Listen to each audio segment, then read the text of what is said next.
Makasih Siska. Kita mulai. Selamat siang. Perkenalkan, nama saya Siti Salma Salbia dari Universitas Negeri Jakarta.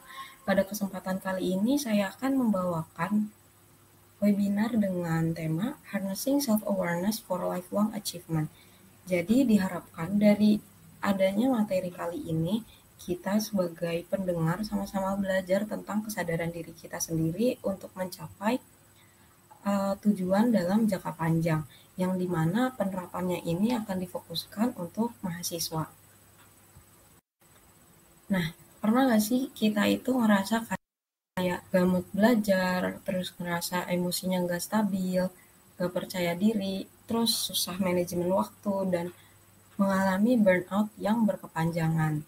Nah, sementara itu kita melihat orang lain itu selalu percaya diri, terus produktif banget, positif vibes, dan tahu gitu loh apa yang mereka butuh dan apa yang mereka ingin kejar. Nah, hal ini dapat mereka kembangkan dari self-awareness atau kesadaran diri.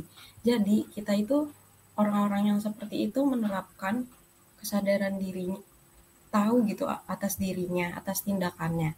Nah, maka dari itu kita akan membahas self-awareness pada kesempatan kali ini. Nah, jadi kita self-awareness itu apa? Nah, self-awareness itu adalah sebuah pedoman yang perlu kita jalani. Nah, dikatakan bahwa ada 10-15% orang doang yang memiliki self-awareness ini. Namun, hal ini bisa ditingkatkan dengan seiring berjalannya waktu. Nah, perlu kita ketahui dulu bahwa dikutip dari Goleman pada tahun 1996, self-awareness adalah kemampuan manusia dalam mengetahui dan memahami kekuatan, kelemahan, nilai, dorongan, dan dampaknya bagi orang lain. Kemudian, kesadaran diri juga dinilai sebagai perhatian secara terus-menerus terhadap batin. Seseorang mengamati dan menggali pengalaman, refleksi diri, dan memahami emosi. Jadi bisa disimpulkan ya, kalau misalnya self-awareness itu atau kesadaran diri merupakan kesadaran diri terhadap emosi kita, pikiran kita, terus kontrol terhadap diri kita, dan tanggung jawab atas tindakan-tindakan yang kita ambil. Self-awareness juga membantu kita untuk mengenali dan memahami apa itu impact yang orang lain dan diri kita dapatkan atas tindakan kita. Nah,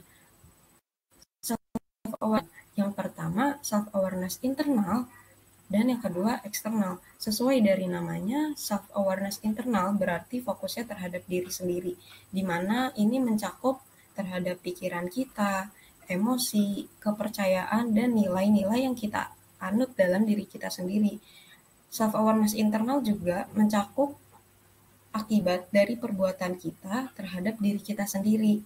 Nah, berbanding terbalik dengan self-awareness eksternal, di mana kesadaran diri ini mencakup tentang bagaimana kita menilai diri orang lain.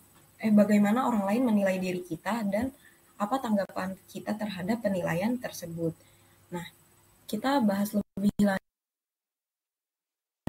Tadi sudah dibahas kalau misalnya self-awareness internal ini berarti kesadaran diri terhadap pikiran kita, perasaan, emosi, kemudian kepercayaan diri kita, dan bagaimana dampaknya pada diri kita sendiri. Nah, self-awareness internal ini membantu kita untuk lebih tahu kontrol apa yang harus kita lakukan, kemudian membantu untuk menghadapi perubahan yang positif pada diri kita. Nah, akan dibahas poin-poin apa saja yang akan self internal ini akan membantu apa saja dalam diri kita. Yang pertama itu ada pengambilan keputusan. Karena kita mengetahui pikiran kita, emosi kita, perasaan, maka kita akan lebih mudah untuk mengambilan keputusan. Karena kita dalam menghadapi masalah, kita itu tahu kapan pikiran kita harus dipusatkan ke bagian apa, emosinya harus dipusatkan ke masalah apa. Jadi kita tuh kayak fokus gitu loh terhadap masalah dan pemecahan masalahnya tersebut. Kemudian ada kecerdasan emosional. Hal ini sudah pasti ya, karena uh, kita sadar akan emosi kita. Jadi kita lebih uh, bisa mengontrol emosi kita, seperti bertanya kepada diri kita sendiri, kenapa ya saya itu emosi? Hal apa sih sebenarnya yang bikin saya emosi? Jadi sebelum kita mengungkapkan emosi kita, kita itu bertanya kepada diri sendiri, kenapa sih aku emosi? Kenapa sih aku sebel? Kenapa sih aku senang? Jadi kita lebih bisa menghadapi emosi diri kita sendiri sebelum orang lain yang menghadapinya. Nah, hal ini tentunya akan membantu kita untuk menjadi lebih efektif menjalani hari-hari dan stres. Kemudian ada self-regulasi, yang mana ini tuh lebih mengetahui apa saja dan bagaimana cara mengontrol diri kita untuk menjadi lebih baik, dan apa saja sih yang sebenarnya kita itu bikin diri kita menjadi tertantang kayak gitu. Nah, kemudian ada personal growth.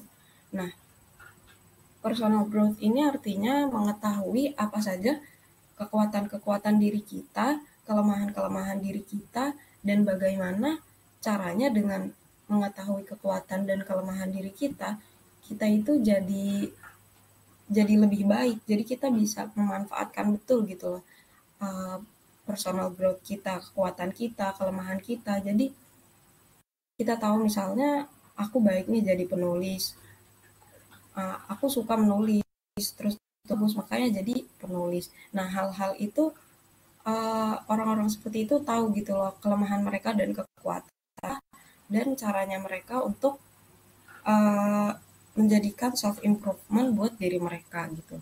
Kemudian hubungan ini hubungan kepada orang lain ya. Nah, dengan kita mengetahui kesadaran emosional kita, terus personal growth kita, tentunya akan membantu gitu loh bagaimana cara kita berkomunikasi dengan orang lain, kapan kita butuh orang lain. Jadi tidak hanya berimpact kepada diri kita, tapi berimpact juga kepada hubungan kita. Kemudian yang terakhir ada kesuksesan karir. Nah, karena kita tahu pikiran kita seperti apa, emosi kita seperti apa, kemudian personal growth, kekuatan dan kelemahan kita seperti apa, ini menuntun kita untuk mengetahui karir apa yang cocok untuk diri kita sendiri.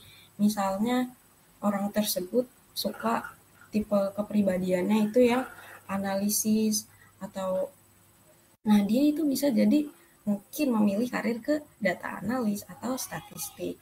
Kalau misalnya orang-orang yang suka menggambar, melukis, mereka mungkin banyak juga yang memilih karir di bidang desain, seperti masuk ke jurusan di kafe.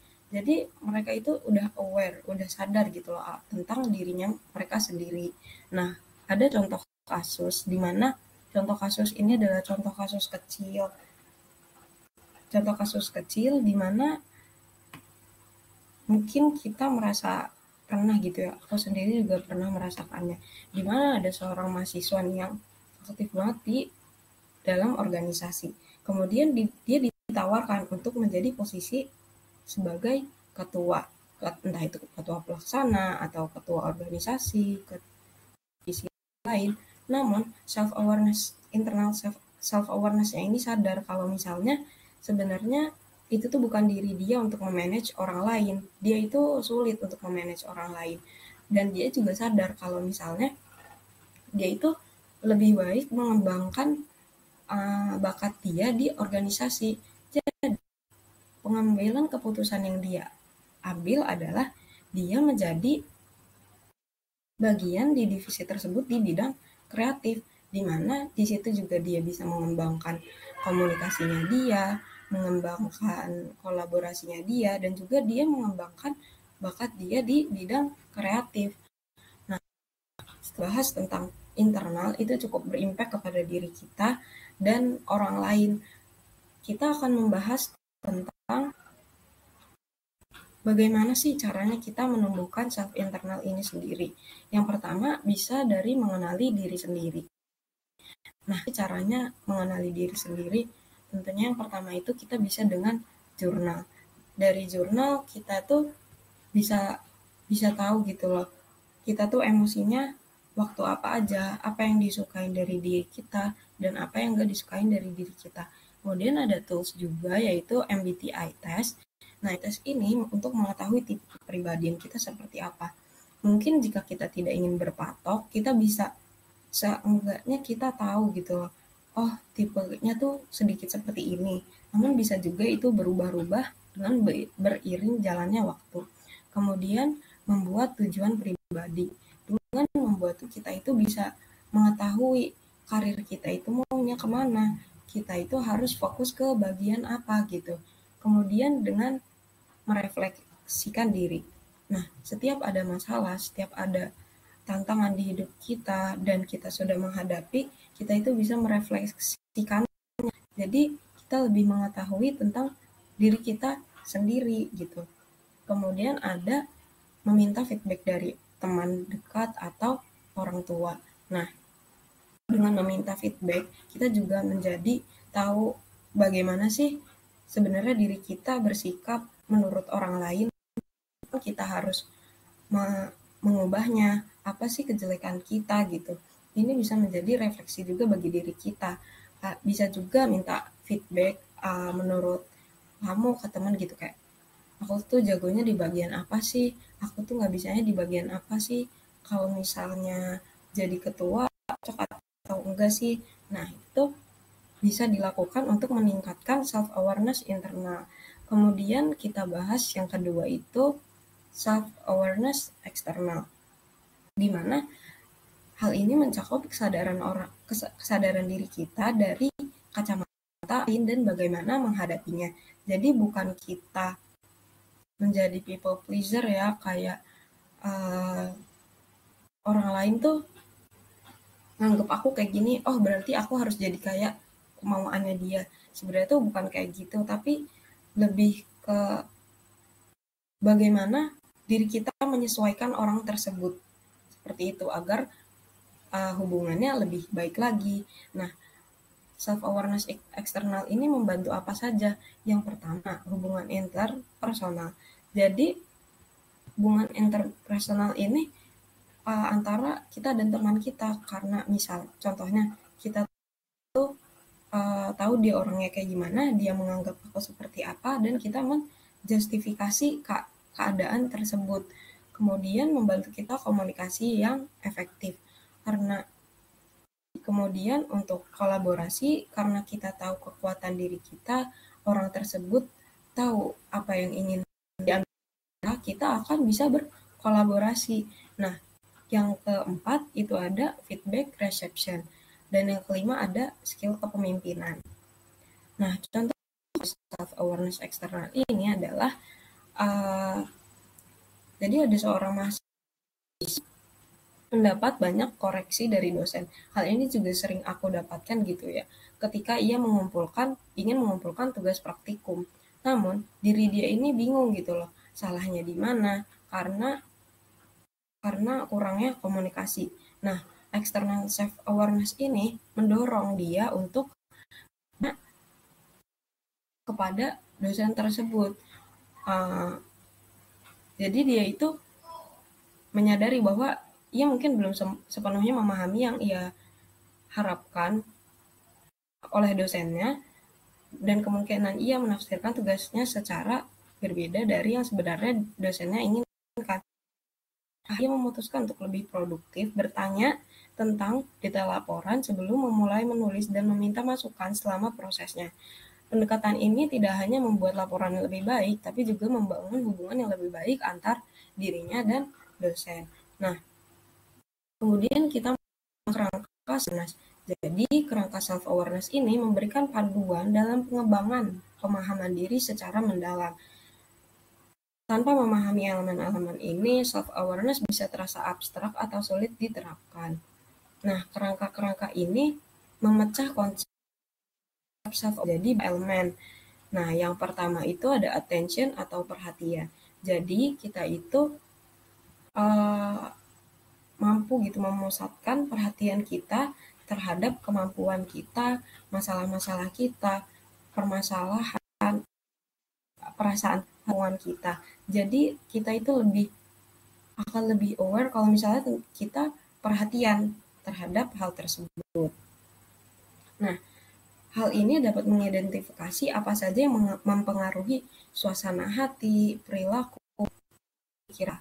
Yang kedua itu ada kesiagaan. Self-awareness juga berhubungan dengan kesiapan mental kita terhadap lingkungan. Jadi kita itu tahu gitu loh kapan kita harus waspada di situasi seperti ini, kapan kita harus santai. Membantu diri kita untuk seperti itu. Jadi kita nggak terlalu kaku di lingkungan kita. Nah, menyadari tingkat kesiagaan membantu kita memahami kapan waktu terbaik untuk introspeksi dan refleksi diri. Kemudian ada struktur fisiologis. Nah, self-awareness tidak berarti selalu tentang emosi dan pikiran kita. Tapi self-awareness juga artinya ini memahami bahwa kesadaran diri juga terkait dengan aspek fisik yang membantu kita pikir, emosi itu dipengaruhi dengan kondisi kesehatan fisik kita. Nah, kemudian ada pengetahuan. Mengingat pengetahuan. Self-awareness melibatkan kemampuan kita mengingat pengalaman atau informasi diri sendiri. Dengan mengenang pengalaman masa lalu, kita bisa mengenali pola atau respon yang kita lakukan, serta belajar dari kesalahan atau keberhasilan sebelumnya. Jadi, dari mengingat apa yang kita telah alami, kita jadi bisa belajar gitu. Kalau udah masalah ini lagi, kayaknya aku harus kayak gini deh, kayak gitu. Nah, kemudian yang terakhir itu adalah pengetahuan diri. Mungkin ini ya inti dari mengetahui gitu loh, siapa sebenarnya kita, karakter kita itu seperti apa, minat kita seperti apa, membentuk diri kita itu seperti apa, kayak prinsip-prinsip yang kita anut. Pemahaman ini membantu kita menentukan apa yang penting dalam hidup kita, dan membuat keputusan untuk menjadi diri yang lebih baik gitu loh. Jadi dari kerangka ini merupakan struktur-struktur untuk memahami self-awareness secara menyeluruh. Dengan mengetahui kerangka ini, kita bisa gitu loh mengeksplorasi diri kita secara sistematis. Jadi seperti struktur logis, kita ingin memperkuat tubuh kita, kita mengeksplor olahraga apa sih yang cocok untuk kita, seperti itu. Nah, kemudian selanjutnya bagaimana sih cara kita mengembangkan self-awareness ini, mulai dari self-awareness internal dan self-awareness eksternal. Nah, yang pertama bisa kita lakukan itu ada refleksi diri harian. Nah, kita itu melakukan refleksi diri setiap hari. Misal hari ini aku senang karena minum kopi gitu. Atau misal aku pernah hari ini internetnya lancar. Nah, itu bisa mencatat gitu loh pengalaman dan perasaan yang kita alami dalam menjalani hari-hari tersebut gitu. Ini juga bisa membantu memahami emosi dan pola pikir kita sendiri. Kemudian yang kedua itu meminta umpan balik. Ini udah aku bahas 2 kali, kalau misalnya umpan balik itu penting banget untuk diri sendiri. Jadi kita bisa nanya ke teman atau rekan kita, pandangan mereka terhadap kita gitu. Seperti, aku kayak gini bener gak ya? Kalau kayak gini orang ini tersinggung gak ya? Kita diminta umpan balik gitu. Cuman kita harus ngeliat juga apakah teman tersebut mampu menyampaikannya bikin tersinggung atau enggak, dia juga bagus gak sih penyampaiannya dalam hal ini, karena kan kalau meminta umpan balik takutnya kalau misalnya salah orang malah jadinya kita yang sakit hati karena orang seperti mengintimidasi kita sendiri gitu. Nah, kemudian ada meditasi dan mindfulness. Nah, meditasi ini kan berarti memusatkan pikiran kita ke suatu hal yang positif ya. Nah, ini untuk fokus pada momen sekarang dan meningkatkan diri sendiri. Nah, apa sih sebenarnya mindfulness ini? Nah, mindfulness dan meditasi ini sebenarnya sering diterapkan ketika aku misalnya lagi emosi banget gitu. Kadang kalau misalnya emosi banget terlalu fokus sama apa yang bikin kita sebel, apa yang bikin kita sedih gitu. Nah, pada saat ini aku secara simpel untuk mengembalikan emosi gitu dengan kayak merasakan bagian-bagian tubuh gitu. Misalnya kayak tangan kanan aku yang mana, oh yang ini. Jadi itu lebih kayak emosinya mulai terkurangi gitu loh, kayak coba ngerasain di kaki kiri itu lagi ngapain, kaki kanan itu lagi ngapain. Nah, hal-hal ini meningkatkan diri kita gitu.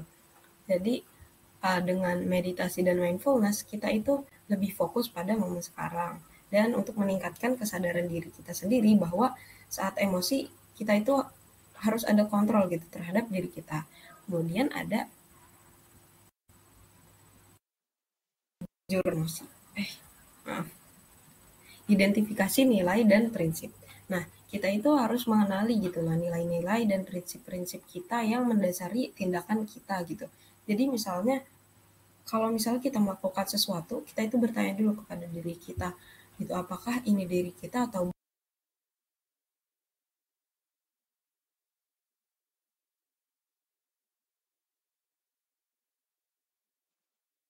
diri. Kemudian adalah latihan empati. Nah, latihan empati ini merupakan berlatih untuk merasakan dan memahami orang lain. Nah, hal ini itu dapat meningkatkan kemampuan empati dan hubungan sosial kita. Dengan empati, kita empati nih ke teman kita yang lagi sedih. Itu tuh jadi akan menumbuhkan rasa dekat ya kepada teman kita gitu, saling memiliki. Yang mana hasilnya juga akan menjadi nyaman gitu satu sama lain. Kemudian ada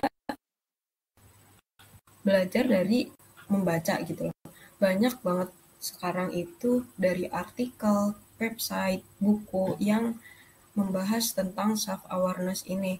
Nah, dengan membaca kita akan mendapatkan wawasan dan strategi tambahan mengenai apa saja yang harus dilakukan terhadap diri kita sendiri dan orang lain. Nah, kemudian ada observasi. Nah, kita itu bisa mencerminkan orang lain kepada diri kita sendiri. Tapi observasinya orang-orang yang keren kayak gitu. Biar diri kita itu termotivasi ke mau di Ayunda gitu. Mau di Ayunda kan keren banget ya. Nah, observasi dia itu bisa apa aja ya buat nyampe di titik seperti itu. Misalnya, oh dia itu pintar bahasa Inggrisnya, komunikasinya baik, terus time manajemennya. Nah, kita itu jadinya bisa mengamati orang tersebut dan memahami gitu bagaimana cara pikirnya dan apa sih tindakan-tindakan yang dia ambil.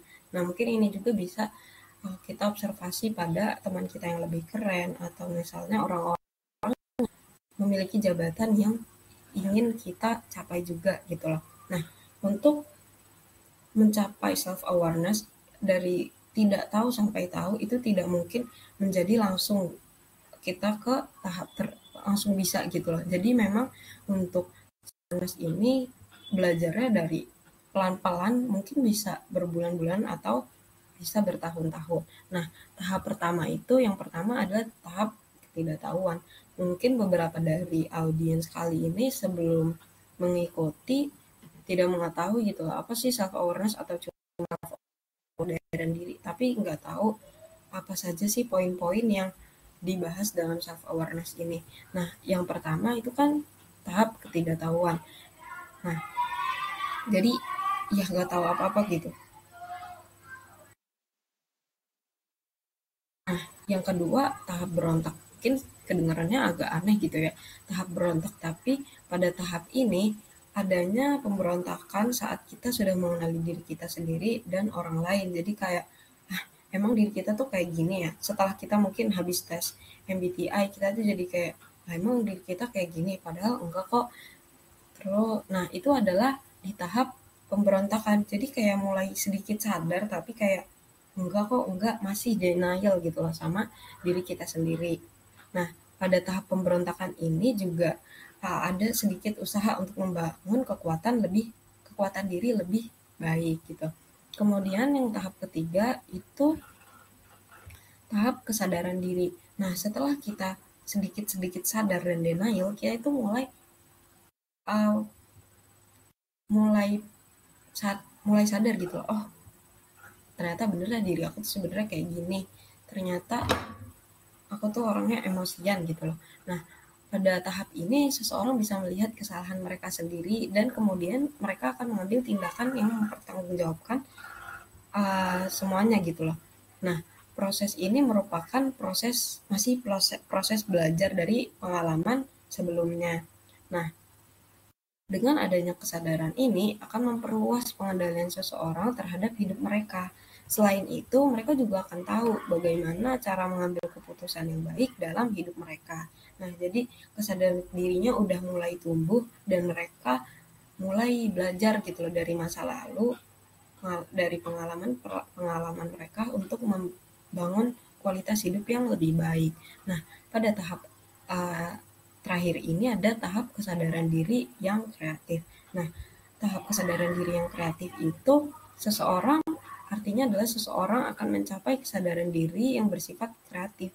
Jadi mereka udah tahu diri mereka kayak gimana dan mereka ini masih mencoba lagi gitu loh aktivitas-aktivitas yang cocok atau enggak kayak gitu. Jadi kayak mereka ini mampu melihat dirinya sendiri dari perspektif yang lebih luas.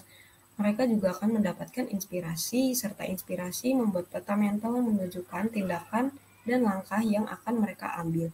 Jadi mereka itu sudah terbuka gitu pikirannya dan mencoba hal lain untuk meningkatkan diri mereka. Jadi kalau misalnya pada tahap ketiga kesadaran diri itu mereka berdasarkan pengalaman masa lalu, kalau pada tahap kreatif ini mereka mengetahui menyadari diri mereka berdasarkan pengalaman-pengalaman baru.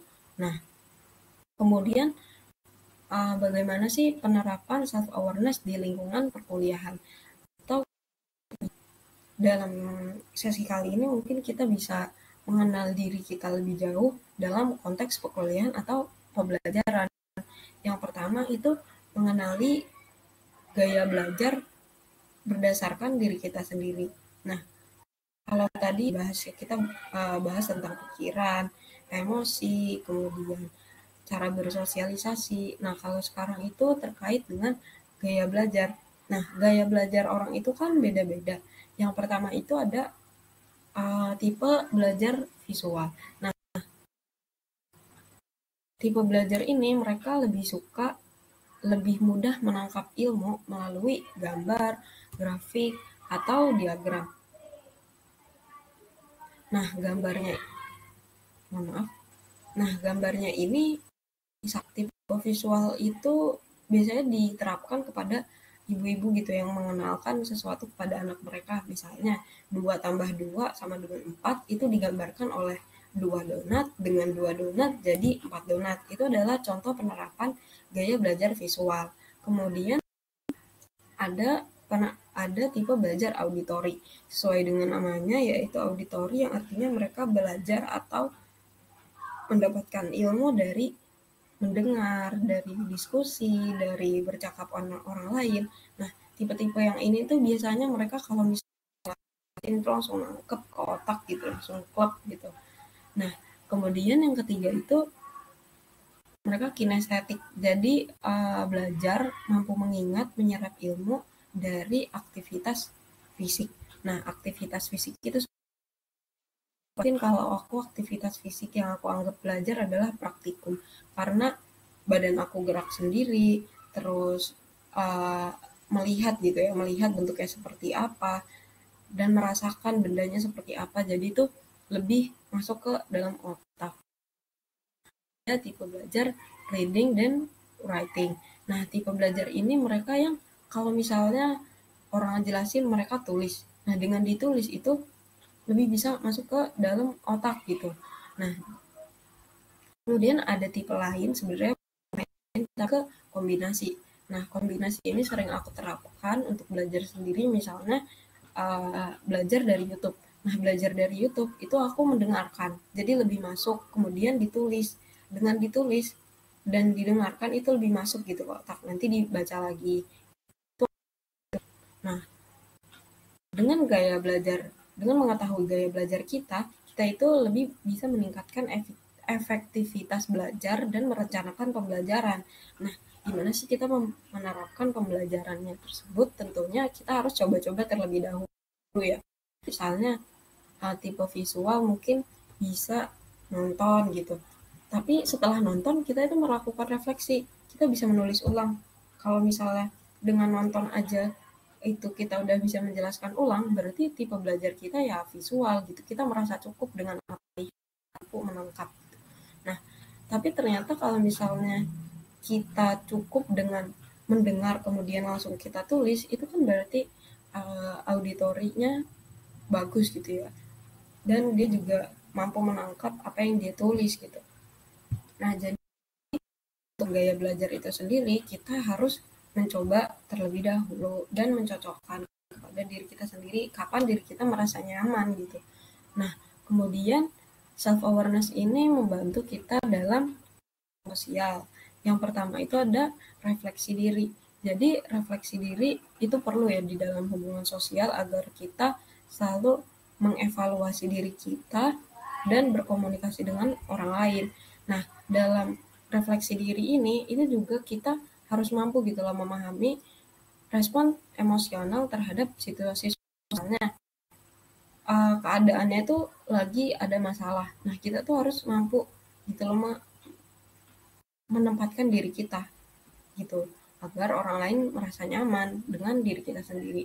Kemudian ada aspek lain yaitu mendengarkan aktif. Jadi mendengarkan aktif ini artinya apa? Kita itu memperhatikan orang yang bicara, kemudian mendengarkan orang yang sedang berbicara, menghargai orang yang berbicara tanpa memotongnya di tengah-tengah gitu loh. Jadi enggak biar orang tersebut tuh selesai dulu gitu ngomongnya baru kita memberikan tanggapan. Kemudian dibantu juga dengan umpan balik. Nah, umpan balik ini sekali kalau umpan balik itu sangat penting ya untuk diri kita sendiri dan untuk orang lain juga untuk meningkatkan hubungan dengan orang lain. Kemudian empati. Nah, mengembangkan kemampuan untuk merasakan dan memahami perasaan orang lain. Jadi, kita itu untuk sosial gitu kan kita berarti harus ada timbal balik ke orang tersebut ya. Masa kalau misalnya teman kita lagi sedih, kita malah senang-senang kan itu kan nggak ada empatinya gitu. Kasian teman kita sedih, masa kita malah senang-senang kayak nggak peduli gitu, kurang empatinya. Nah, kita kontrol diri. Dengan mengontrol diri, kita itu akan memiliki hubungan sosial yang baik, di mana kita ini mengelola respon emosi kita dan tindakan dalam situasi sosial. Jadi enggak seakan-akan kita itu memusatkan diri kita, orang lain tuh terpusat di diri kita gitu kan enggak. Kita juga harus mengetahui kapan diri kita boleh mengeluarkan emosi kita, kapan kita bertindak seperti itu gitu. Nah, ini juga akan menjaga konsistensi perilaku dengan nilai-nilai dan tujuan hidup kita. Kemudian ada memilih organisasi. Nah, dengan self awareness kita itu mudah gitu loh untuk memilih organisasi atau bahkan kita bisa memilih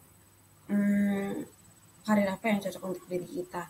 Nah, tadi kan udah disinggung kalau misalnya kita itu bisa mengenali diri kita tipe kepribadian MBTI. Nah, dari situ tuh kita agak sedikit tahu ya, mungkin ini bukan yang terlalu berpatok, tapi kita tahu gitu, diri kita itu introvert atau extrovert, kita itu tipe analitis atau kreatif, kita tuh tipe pemikir atau menjudge. Nah, di situ tuh ada referensi-referensi karir yang mungkin sebelum kita melompat ke karir tersebut, kita tuh bisa melakukan hal-hal kecil di lingkungan kita yang dapat membantu untuk mendongkrak karir kita gitu loh. Contohnya ya dengan organisasi.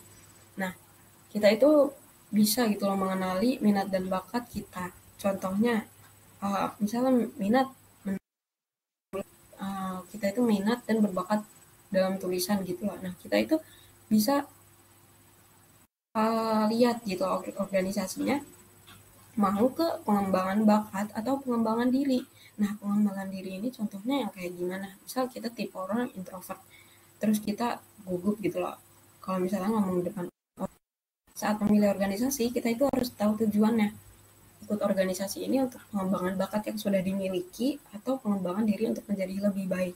Nah, misal untuk orang yang tadi kita bahas di studi kasus, orang yang ditawari untuk menjadi ketua tapi bakatnya di bidang kreatif.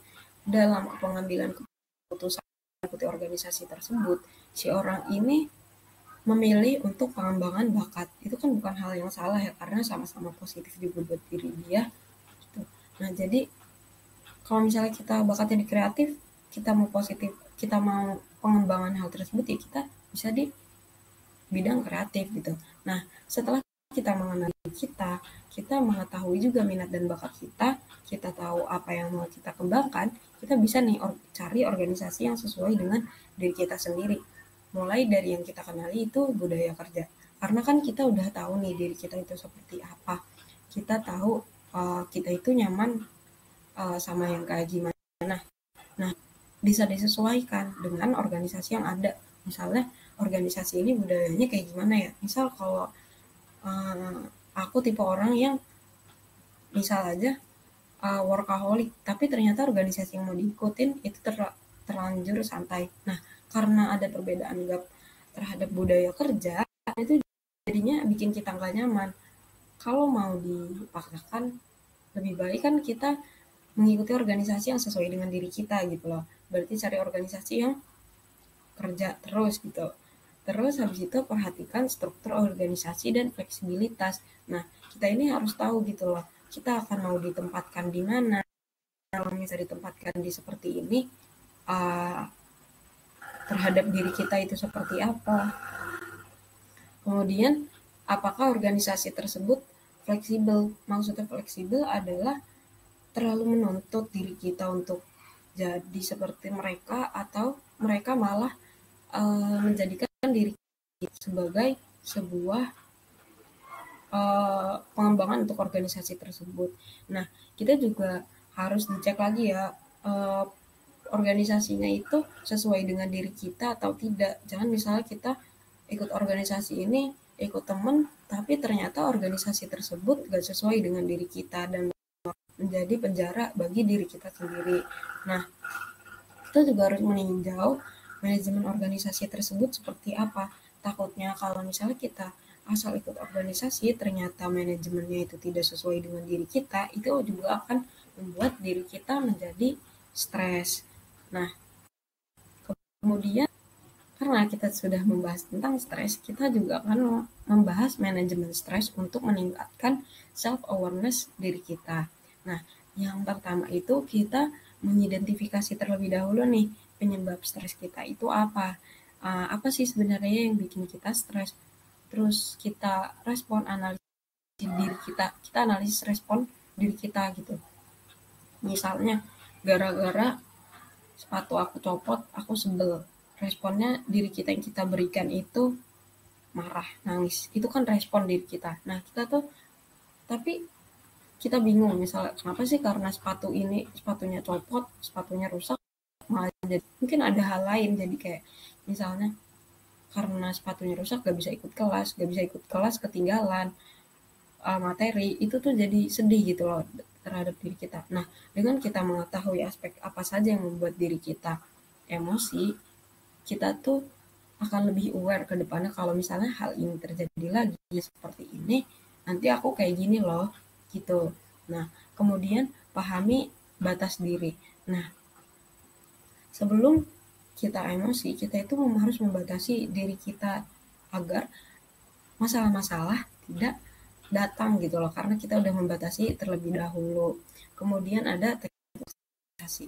Teknik relaksasi ini digunakan kalau misalnya kita sedang menghadapi sesuatu ya, misalnya kita lagi marah banget sampai kita tuh yang kayak udah nggak tahu bingung gitu. Nah, itu kita bisa menggunakan teknik relaksasi, contohnya teknik pernapasan atau melakukan aktivitas suka. Nah, misalnya kita lagi burn out, terus kayak udahlah teknik pernapasan juga udah nggak ngaruh, kita burn out berhari-hari. Nah, kita tuh coba kayaknya udah ada emosinya, udahan dulu. Coba kita kasih hal yang kita suka gitu, jeda sedikit buat hal yang kita suka seperti nonton, misalnya baca buku gitu. Nah, habis itu ada pengembangan positif. Nah, pengembangan positif pengembangan positif ini itu seperti self reward dan apresiasi. Nah, kalau misalnya kita udah menyelesaikan sesuatu, kita tuh perlu gitu loh self reward untuk diri sendiri agar diri kita tuh harus bikin puas diri sendiri gitu loh atas apa yang kita capai. Karena itu loh penting untuk mengapresiasi diri kita sendiri dan untuk bangkit gitu loh. Bangkit ke fase berikutnya di hidup kita karena masalah pasti akan selalu ada ya. Nah, kemudian jaringan dukungan. Jaringan dukungan ini penting dalam manajemen stres seperti dukungan dari teman-teman yang suportif. Itu kan pasti akan kayak membantu kita gitu loh. Mungkin tidak membantu secara gamblang masalah kita, tapi bisa juga membantu agar emosional kita itu lebih teratur. Tapi kita juga perlu tahu kalau misalnya teman itu uh, bukan tanggung jawab mereka secara penuh atas emosi kita. Tapi emosi kita itu adalah tanggung jawab diri kita sendiri. Maka balik lagi ke poin pertama untuk identifikasi penyebab masalah kita, pemicu stres kita. Nah, kemudian poin yang terakhir dengan manajemen stres itu adalah strategi penanganannya. Nah, kita balik lagi ke poin awal yaitu identifikasi penyebab stres. Nah, kita udah tahu nih penyebab stresnya kita apa, penyebab emosi. Misal kita itu stres berminggu-minggu karena lingkungan kita yang positif. Berarti, maaf, wait. Oke, saya lanjutkan. Nah, berarti kita ini tahu gitu loh apa yang kita akan lakukan selanjutnya. Selanjutnya gitu. Karena kan kita udah tahu gitu loh emosi kita karena apa. Tuh, misal karena emosi karena lingkungan yang gak positif. Berarti kita itu mencari lingkungan yang positif, yang sesuai dengan diri kita. Itu berarti adalah strategi penanganannya, gitu, penanganan dari stres kita. Nah, kita sudah banyak bahas gitu loh terkait self awareness. Jadi kita recall kembali tentang apa yang kita pelajari yaitu self awareness merupakan kesadaran diri terhadap diri kita emosi, kemudian pikiran, tindakan, dan dampaknya bagi diri kita dan orang lain. Hal-hal ini bisa dikembangkan seiring waktu dengan apa? Dengan journaling, dengan membaca, kemudian dengan meminta umpan balik kepada teman, dan bisa juga diterapkan di dunia perkuliahan. Merencanakan waktu belajar yang efektif, memilih organisasi yang baik, kemudian self-awareness juga membantu kita untuk memanajemen stres dari masalah-masalah yang kita hadapi. Nah, dari pembahasan kali ini, apakah teman-teman ada yang ingin bertanya? Dipersilakan kalau misalnya ada yang untuk di public chat atau menyalakan mic-nya.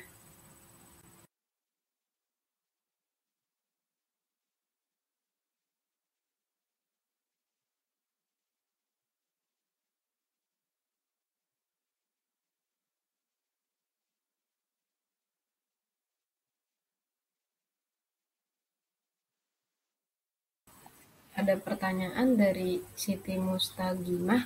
Pertanyaannya itu, bagaimana cara saya menilai diri secara objektif untuk mengetahui apakah UI UX design benar-benar sesuai dengan minat dan kekuatan saya?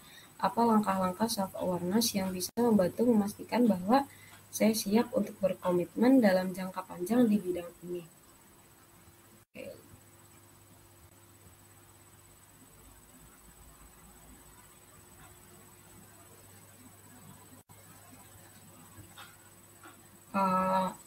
Untuk mengetahui apakah kita berbakat dalam hal itu bisa kita lihat ya dari kebiasaan-kebiasaan diri kita.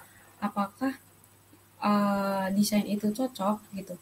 Nah, ini tuh menurut aku bisa diterapkan tingkatkan gitu. Pernah juga nyoba UI UX design sebelumnya aku di semester 1 dan aku merasa nggak cocok karena apa? Yang pertama UI UX design itu kan berkaitan dengan Figma dan user interaktif di mana kita itu meminta feedback kepada menangani masalah user, kemudian kita mendesain hal tersebut agar user lebih paham gitu ya. Nah, mungkin untuk bagaimana caranya itu dengan mencoba memecahkan suatu masalah user gitu. Biasalah kan kalau misalnya kita UI UX itu ada mockupnya dulu. Nah, itu kita coba menyelesaikan masalah, apakah kita mampu menyelesaikan masalahnya dengan efisien, dengan efektif, dan tanpa stres yang berkepanjangan, itu kan berarti kita nyaman gitu loh dengan hal tersebut.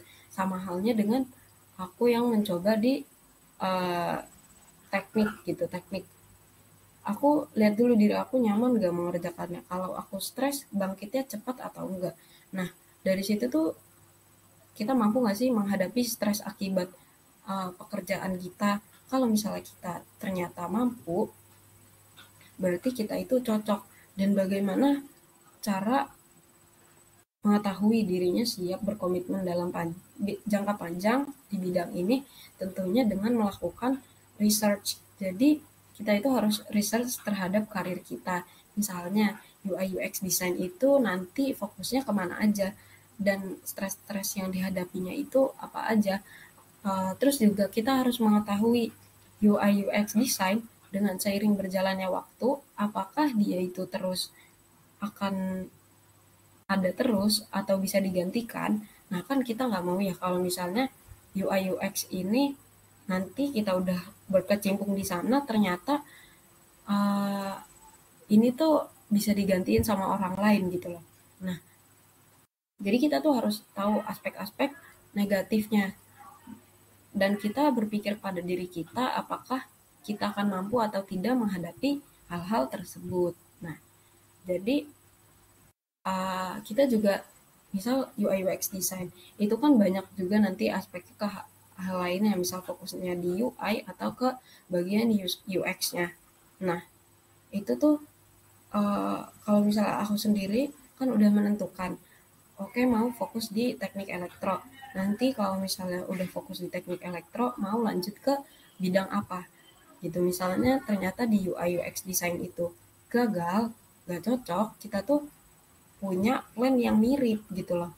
Jadi misal di bagian UX-nya atau di bagian kita deep down lagi research ke bagian UX-nya desain UX-nya itu ada apa lagi selain di bidang UX dengan misal kita udah belajar UI UX gitu. Terus ternyata kita nggak cocok, tapi kita udah punya skillnya, tapi mau mengembangkan diri. Kira-kira tuh tahap selanjutnya dari UI UX design itu apa? Jadi nggak dalam menentukan sebuah karir kan kita cuma bisa merencanakan, tapi Tuhan yang menentukan kita akan di mana. Nah, jadi kita tuh harus juga gitu eh kayak plan B-nya apa, tapi nggak jauh-jauh dari UI UX design gitu. Karena aku nggak terlalu tahu ya bidang UI UX itu nantinya akan kemana selain ke UI UX, tapi aku pernah nyoba pakai Figma dan pengen jadi UI UX ternyata nggak cocok karena aku stres pas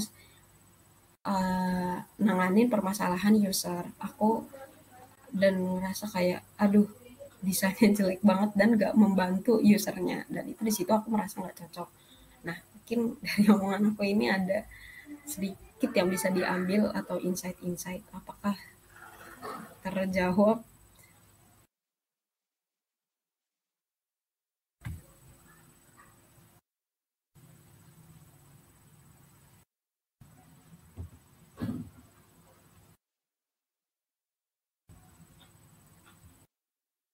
Sudah Kak, terima kasih banyak. Oke, sama-sama Siti. Terima kasih udah berpartisipasi langsung.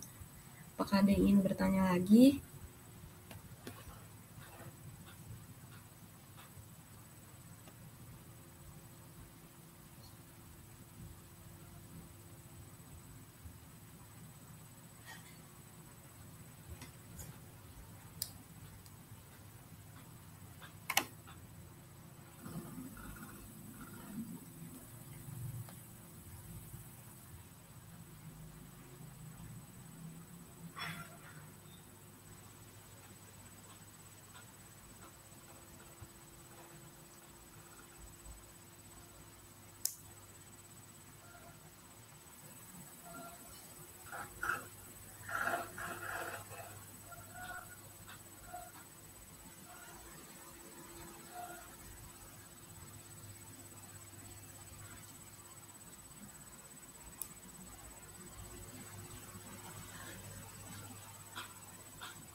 Baik, mungkin lanjut aja kalau misalnya ada yang mau tanya, tapi ini aku masuk ke closing statement.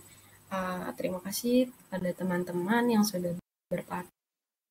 Kemudian semoga dari adanya webinar ini kita sama-sama bisa belajar bagaimana cara menghadapi diri kita sendiri, kemudian tanggung jawab terhadap apa yang kita ambil, kemudian mampu mengetahui dan memanage emosi kita sendiri.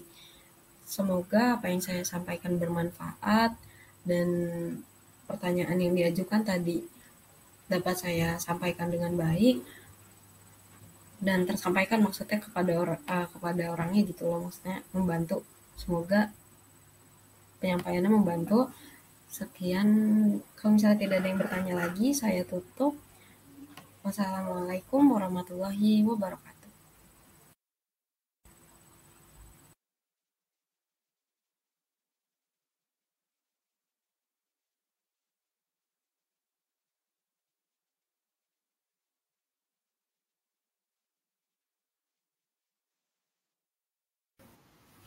Sama-sama.